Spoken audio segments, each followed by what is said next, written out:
I learned about the Dr. Anderson University of Michigan scandal on March 26, 2020. My feeling was initially shock, grief, embarrassment. I realized that I also had been a rape victim of Dr. Anderson. The first time Dr. Anderson sexually abused me was when I was 18 years old. And that was pretty much a routine physical until toward the end when he said that I need to take a testicular cancer screening as well as a prostate cancer screening exam. In the 3 seasons that I played at the University of Michigan from 1988 to 1990, I was given 50 prostate exams. Because everything that happened to us was under the guise of medical treatment, and Dr. Anderson was a celebrated doctor within a celebrated football program, I thought everything was normal. I trusted everyone at the University of Michigan that was in authority. But they took advantage of me, and they pushed a serial rapist who had unfettered access to me and my body. After the scandal broke, what frustrated me the most was that the university continued to deny. The university was ignoring our voices, and that's why I went out there and protested. This university has been mired in sexual assault, abuse, and cover-up, and we say no more. I want the University of Michigan to know that they will never shut me up, and they will never shut me down. And I will never be John Doe. I will always be Jon Vaughn. Hail to the victim! Hail to the victim!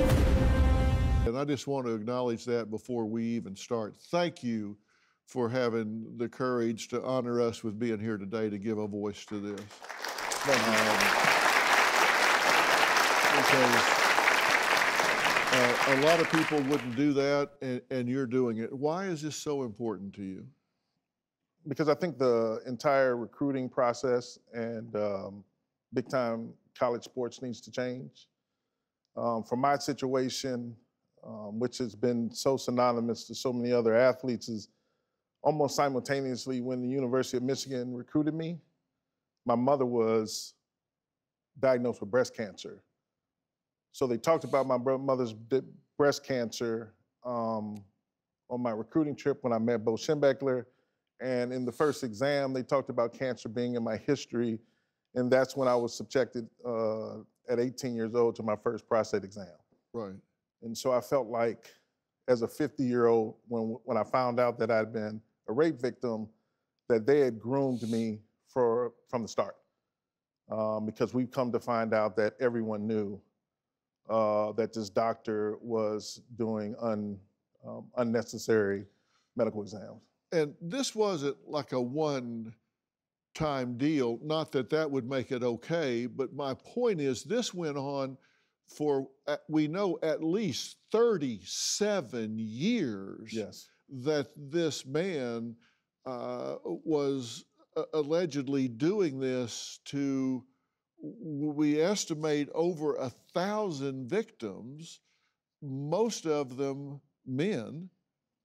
The ones that have been identified, all but 16 were men, 70% of them black, most of them high-performing athletes, many scholarship, full scholarship athletes that were afraid to speak out for fear of losing playing time, losing scholarships, losing everything they'd ever worked for if they speak out about this university-endorsed, anointed physician.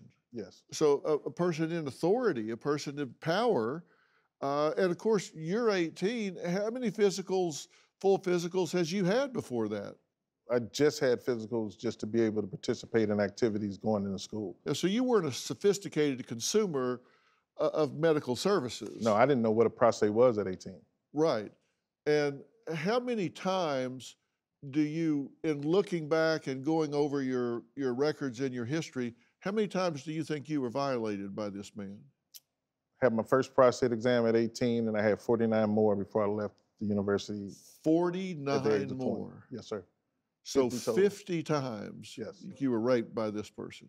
I know I was raped by this person. Right. Yes. Do you have a story or a question for me? Click the link in the description and tell me what in the world is going on.